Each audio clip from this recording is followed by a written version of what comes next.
নমস্কার সম্মানীয় দর্শক মণ্ডলী, সমস্ত শিক্ষক সাথী, সরকারি কর্মচারীবৃন্দ, বিশেষ করে আমরা যারা ভোট কর্মী, presiding officer, polling officer, second polling officer, আপনাদের নিশ্চয়ই মনে রয়েছে 2011 সালে যারা নির্বাচন করেছি আর কি, পোলিং অফিসারের ডিউটি করেছি, প্রত্যেকের মনে রয়েছে কি নিশ্চিদ্র নিরাপত্তা, বুথের ভেতরে, বুথের বাইরে, P-1 ডে নিশ্চয় মনে রয়েছে আপনার। বুথের ওপরে ছাদে একবারে বস্তার উপর বস্তা সাজিয়ে কেন্দ্র বাহিনীর জওয়ানরা করে তীক্ষ্ণ নজর, বুথের ভেতরে দরজার পাশে দাঁড়িয়ে তীক্ষ্ণ নজর, ভেতরে এজেন্ট যদি কোনো রকম বাড়াবাড়ি বা কিছু ডিসিপ্লিন ব্রেক করেছে সঙ্গে সঙ্গে কড়া পদক্ষেপ।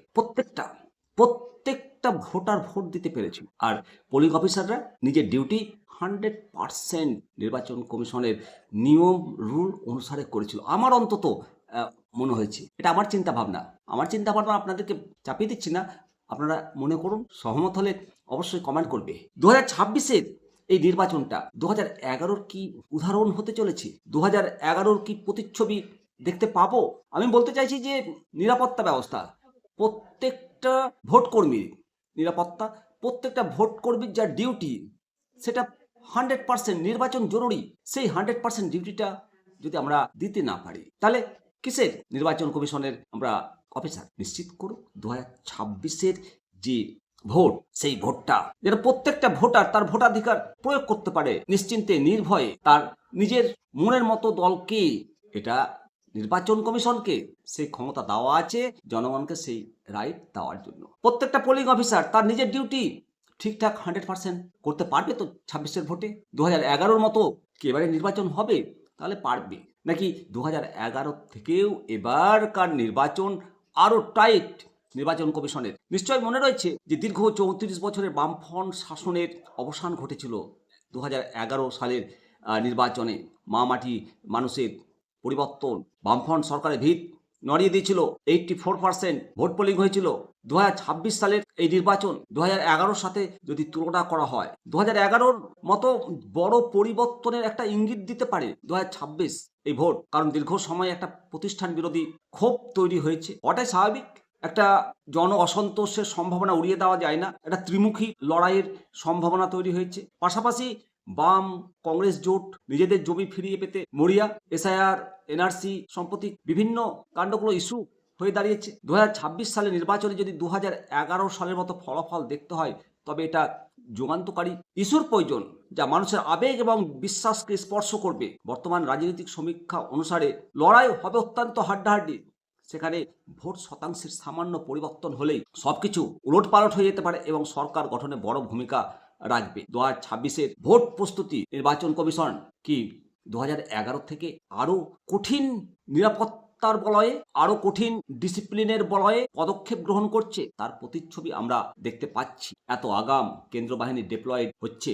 সেই নির্বাচনে 2011 ভোটারদের আত্মবিশ্বাস বাড়াতে, পোলিং অফিসারদের আত্মবিশ্বাস বাড়াতে, আইন শৃঙ্খলা বজায় রাখতে ব্যাপক হারে কেন্দ্র বাহিনী ডিপ্লয়েড করা হয়েছিল এবং বাংলার ইতিহাসে 84% ভোট পোল হয়েছিল। আর এই 2026 সালের নির্বাচনে যতটুকু শুনতে পাচ্ছি 2.5 লাখ আধা সামরিক বাহিনী CAPF মোতায়েন করার পরিকল্পনা গ্রহণ করা হয়েছে, যা আগের থেকে প্রায় দ্বিগুণ। পর্যাপ্ত বাহিনী থাকলে নির্বাচন কমিশন 1 বা 2 দফায় ভোট করার কথা ভাব, আর সেটাই সর্বোত্তম। 1 দফায় হলে সব থেকে বেস্ট, এটা আমার নিজস্ব ধারণা। 2 দফায় বা তার থেকে বেশি সেটা নির্বাচন কমিশন ভাব। 2011-তে 6 দফায় ভোট হয়েছে। বর্তমানে পরিস্থিতি পাল্টেছে, যুক্তি পাল্টেছে। যত বেশি দফায় ভোট হবে, তত এক জায়গার কর্মী অন্য জায়গায় ডিপ্লয়েড করবে ভোট করার জন্য রাজনৈতিক দলগুলো। তো যাই হোক, সেটা রাজনৈতিক ব্যাপার। সব থেকে যেটা বলতে চাইছি যে নির্বাচন কমিশন এমন একটা আত্মবিশ্বাস দেখ ভোটারদের, যে আমি বুথে গিয়ে আমার নিজের ভোটটা দিতে পারবো আমার প্রিয় দলকে, কারোর দ্বারা পরিচালিত না হয়ে।